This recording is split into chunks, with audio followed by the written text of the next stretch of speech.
Bonjour les amis, je suis vraiment ravie de vous retrouver, je m'appelle Martine Gagnon et aujourd'hui j'ai à cœur de vous parler un petit peu, de voir si vous croyez au hasard ou pas, si pour vous tout est comme ça, au petit bonheur à la chance, ou simplement si on réalise que parfois on a tous des événements dans notre vie qui nous ont marqués. On a tous des événements, des situations, des personnes, encore mieux, qui nous ont marqués. On a tous des éléments déclencheurs qui ont fait qu'à un moment, notre vie, elle a changé, elle a basculé, où il y a eu une prise de conscience, où notre regard, cette personne nous a aidé à avoir un regard différent sur les choses, sur ce que vous vivez, qui vous aide vraiment à changer un petit peu votre vision. Et cette personne, bien souvent, vous offre une façon différente de penser.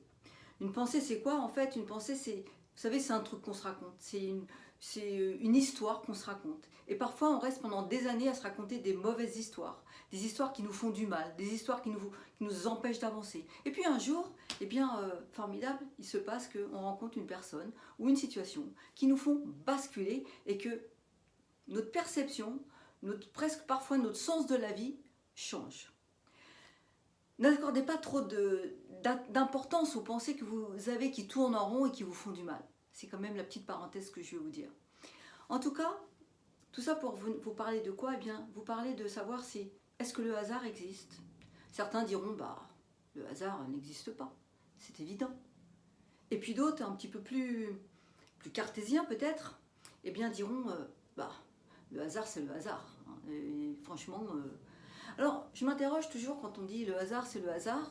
C'est bien souvent ce sont les personnes qui n'ont pas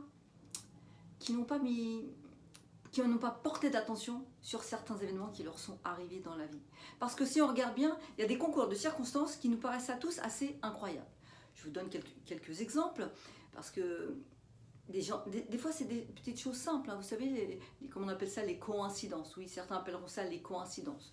Je me souviens d'une personne qui me disait, elle voulait faire une fête mexicaine. Elle cherche une couverture mexicaine, elle voit pour acheter, elle se rend compte que c'est quand même pas mal cher. Et puis elle voulait plusieurs couvertures pour décorer son espace, pour faire son anniversaire. Et elle me dit, j'ai cherché partout, j'ai pas trouvé de couverture mexicaine. En tout cas, j'ai essayé de trouver des prix intéressants, c'était beaucoup trop cher. J'ai un petit peu laissé tomber, puis je me suis dit, tant pis, je vais faire ma fête mexicaine sans mes couvertures. Et puis, elle va dans un dépôt-vente à côté. Qu'est-ce qu'elle trouve? Elle trouve un lot de couvertures mexicaines. Quand je vous dis, c'est pas une ou deux, c'était un lot. Il y avait une dizaine de couvertures mexicaines qui étaient là, cachées dans un coin. Et puis un peu plus tard, la semaine qui suit, parce qu'elle avait prévu sa fête longtemps à l'avance, la semaine qui suit, elle va dans une brocante. Et qu'est-ce qu'elle trouve? Deux autres couvertures mexicaines avec le chapeau et tout ce qui va avec. Bon, écoutez, mettons ça sur le coup du hasard.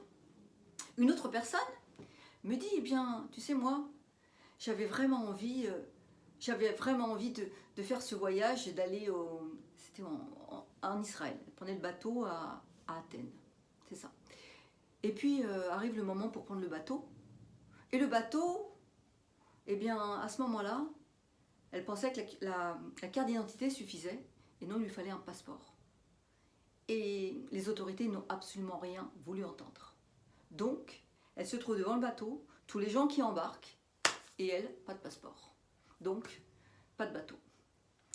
Et de ce fait-là, qu'est-ce qui se passe? Elle est complètement désabusée, découragée, en pleurs même, parce que de voir le bateau partir, c'est quand même difficile.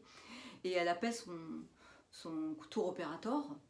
Elle se retrouve dans un hôtel un petit peu plus loin. Elle s'arrange avec le tour opérateur qui arrive à la loger dans un hôtel un peu plus loin durant cette semaine-là. Et bien, durant cette semaine-là, qu'est-ce qui s'est passé? Vous me croirez si vous voudrez. Elle a rencontré son mari, avec qui elle est depuis plus de 25 ans. Donc, vous voyez, appelons ça le hasard. Autre exemple, allez, encore un ou deux, pourquoi pas. Une autre personne qui va pour premier rendez-vous pour un employeur. Et au lieu de tourner à droite, parce qu'il cherche l'adresse, au lieu de tourner à droite, il tourne à gauche. Et il se retrouve par erreur, bien sûr, dans une autre entreprise où il croit qu'on l'attend. Puis finalement, on ne l'attend pas du tout. Et là encore, là ce sont mes voisins, et là encore, cette personne a rencontré sa femme, parce que simplement, il s'était trompé de chemin. Alors, vous savez, le hasard, on peut mettre tout sur le dos du hasard. Il y a une phrase que Epstein dit souvent, eh bien, le hasard, c'est Dieu qui se promène incognito. Alors, je sais très bien que je vais peut-être heurter certaines personnes parce que ils sont très cartésiens et ça les insupporte peut-être, peu importe. En tout cas, moi, je demande évidemment, il n'y a jamais personne n'a la vérité, simplement d'observer la vie, d'observer la vie et de voir qu'est-ce qui se passe derrière certains événements. Quand on est un peu perdu, parfois on peut aussi se dire mais qu'est-ce que je fais? Je suis perdu. Alors s'il n'y a pas de hasard, à qui je pourrais demander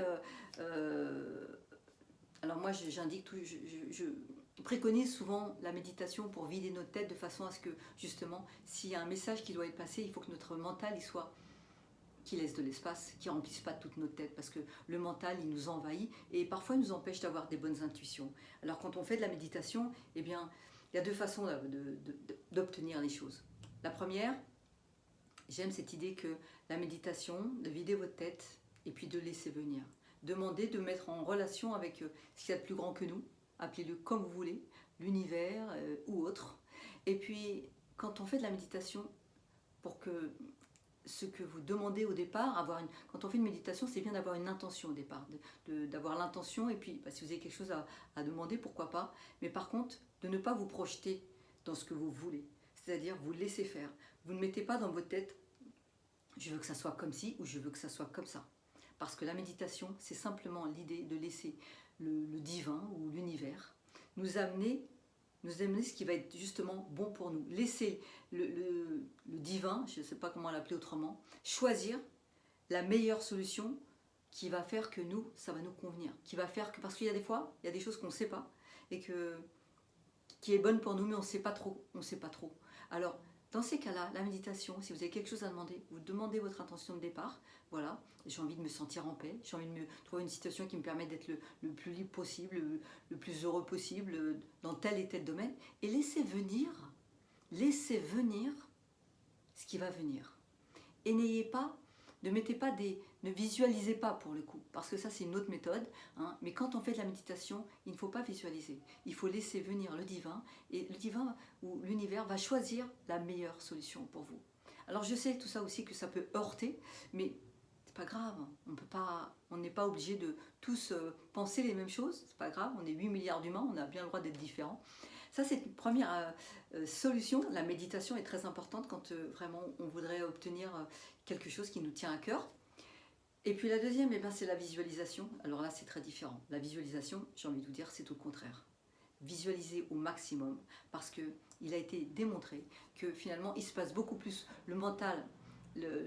Ce qui se passe est beaucoup plus lié à ce que nous visualisons plutôt qu'à notre volonté mentale, à ce que je veux. Là, quand vous dites je veux, et bien sans vous en rendre compte, vous mettez de l'énergie sur ce que vous n'avez pas. Alors allez plutôt sur, je vais visualiser avec l'émotion que je vais ressentir le moment où je vais l'avoir. Visualiser ce que vous avez envie, parce que en général, au niveau vibratoire, on attire beaucoup plus ce que l'on visualise que ce que l'on veut par la volonté.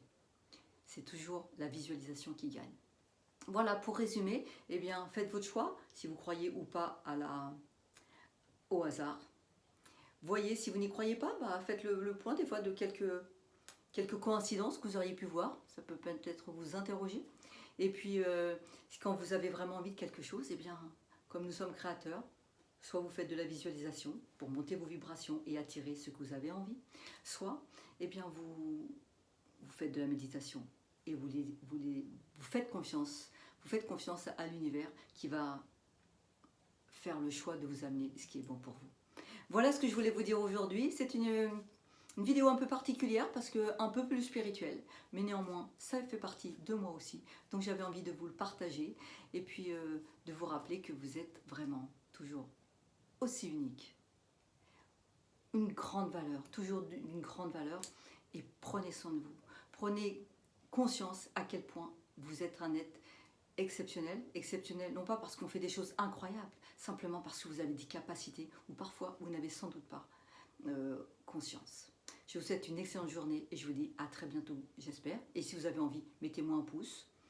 Abonnez-vous à ma chaîne YouTube. ça va m'encourager. C'est toujours aussi formidable que d'avoir aussi des retours d'expériences que vous pouvez vivre. Moi, ça m'encourage parce qu'on grandit ensemble, je grandis avec vous et on a toujours besoin des uns et des autres. À très bientôt, j'espère. Au revoir.